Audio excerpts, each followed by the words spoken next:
Hey folks, pull up a chair because I've got some wild tales that'll make you shake your head and maybe even cheer a little. Stories about pushy neighbors, power-tripping bosses, and those everyday battles that turn into epic wins, all drawn from real-life headaches that hit close to home. Imagine kicking back after a tough week at your cozy mountain retreat in the Colorado Rockies, only to roll up and find your spot overrun by strangers decked out in tuxes and gowns, pink streamers flapping everywhere like some bad rom-com gone wrong.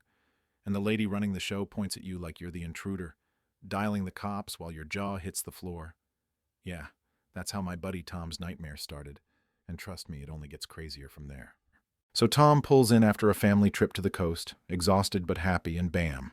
His driveway's jammed with SUVs, caterers hauling chafing dishes, a DJ testing speakers that blast some cheesy love ballad. Pink balloons bob in the breeze, fairy lights strung from his porch like he'd approved it all. He hops out, heart pounding, and there's Brenda with her clipboard, barking orders like a drill sergeant. Before he can even spit out a, "What the hell?" she wheels on him. "Hey, who are you and what are you doing crashing my event?" Tom's like, "Hold up, this is my land, my cabin, what are you people doing here?" She puffs up, all indignant. "I booked this spot fair and square for a 150-person bash. Got the okay from the owner and permits to boot. You better scram before the bride shows up, or I'll have you hauled off for trespassing." She waves that clipboard like it's holy writ, but won't let him peek, probably because it's all smoke and mirrors. Her ego writing checks her brain couldn't cash. Tom stands his ground, arms crossed, feeling that slow burn of violation, that gut twist when someone treats your hard-earned space like it's theirs for the taking. He tells her straight, "Lady, I am the owner, and you're all out of line." But Brenda doubles down, screeching about how the HOA board greenlit the whole thing, how he's just some squatter stirring trouble. The vendors start side-eyeing her, whispering, and a few guests shift uncomfortably, sensing the vibes off.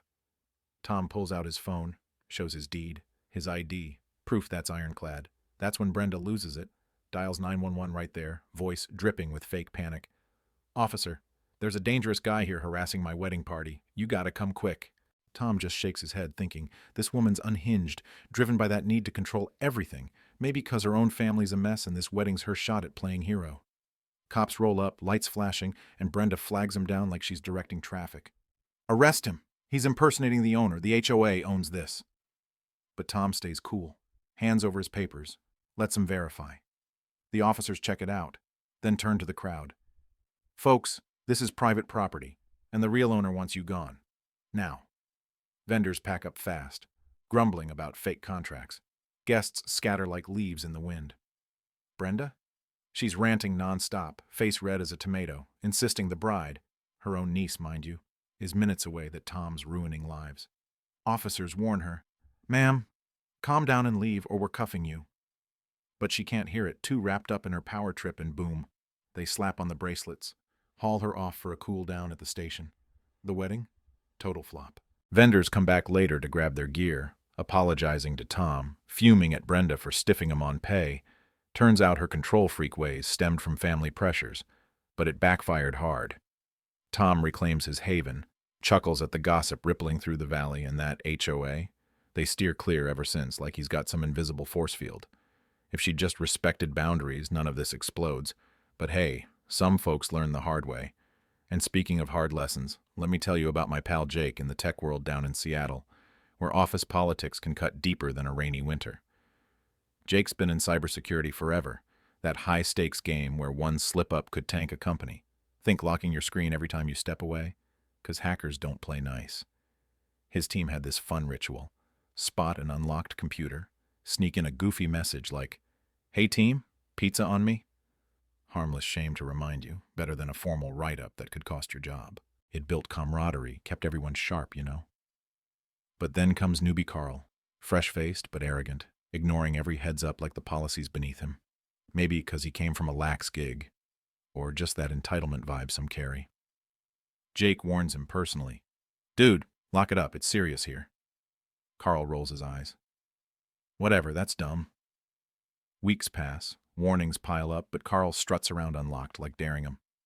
Finally, Jake spots his chance. Carl heads to the lobby. Jake slips in, fires off a silly email to the group. "Anyone got tips on world domination?" Carl catches him leaving. Fumes. What did you do? I'm reporting you for messing with my stuff. His boss steps in, explains the game, but Carl whines he won't play, threatens escalation. Jake's like, fine, no more games. We'll do it by the book.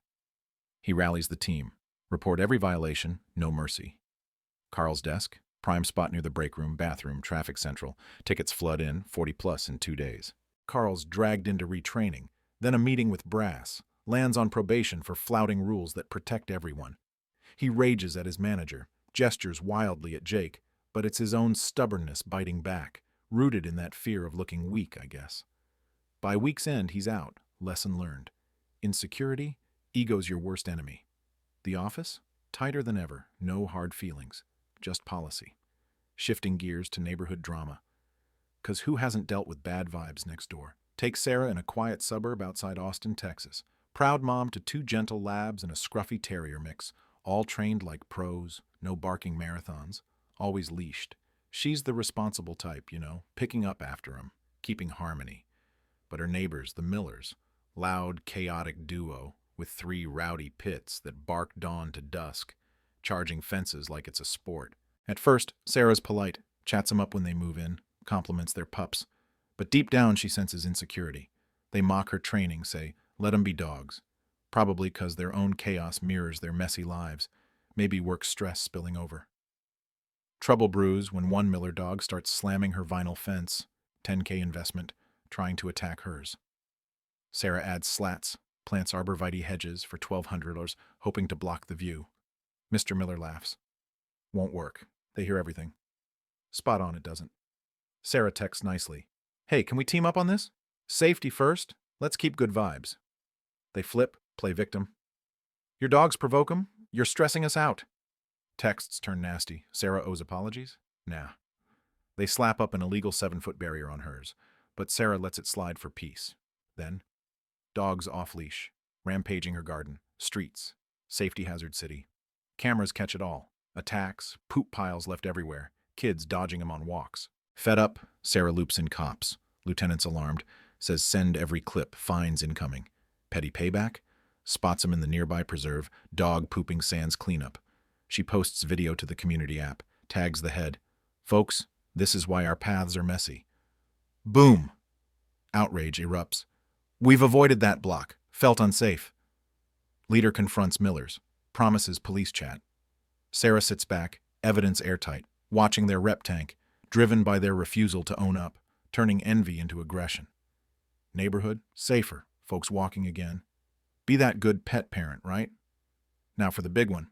My Uncle Ray, who ditched Wall Street burnout in New York for a serene spot in Florida's Panhandle. Big yard for his golden doodle. Buddy, TV marathons, zero stress. He had the cash to coast. Kids grown, wife passed. Time to breathe. But oops, HOA lurks. Those self-important types addicted to fines like caffeine, pamphlets bragging about themselves, rules like no garden gnomes 'cause tacky. Ray's clueless at first, pays dues thinking it's upkeep. Then fines hit. Lawn too yellow in drought, buddy playing, car parked wrong in his drive. It's greed, plain, smelling his money, power flex from empty lives. Ray confronts calmly. Come on, Heatwave's the culprit, not my pup. Board sneers. Pay up or court, we've leaned homes before. Ray's inner fire ignites, not about cash principle. Fines snowball, bins out late. Buddy's happy yips. He digs in, lawyer up, disband via majority vote. Folks scared. Twist. Neighborhood's new, lots unsold. Ray buys 60 plots under a shell company, quiet-like. Looks like investor flip. At the meeting, board preens. We're geniuses. Ray stands. I vote to dissolve. They scoff. You can't. He drops the bomb. Check the deeds, I'm majority now. Chaos, screams, threats fizzle. Fines voided, HOA gone. Ray sells back at cost. Neighborhood chills out. No disaster, just freedom. Board's egos? Shattered, humiliated before all, their control crave exposed. Wrapping these yarns, it's wild how entitlement sparks wars. Over land, rules, even snacks. Remember my cousin Liz at a telecom hub in Chicago? Food thief plagues her shift. She rigs brownies from fryer gunk, old Hooters trick. Thief bites, spews. Poison, boss writes her up for stealing. She quits months later. No more thefts. What do you think? Were these folks justified in their revenge, or did they cross lines? Drop comments. Your take on justice? HOA hell, bad neighbors? Hit like, subscribe for more Real Talk tales. Your stories could be next. Peace out.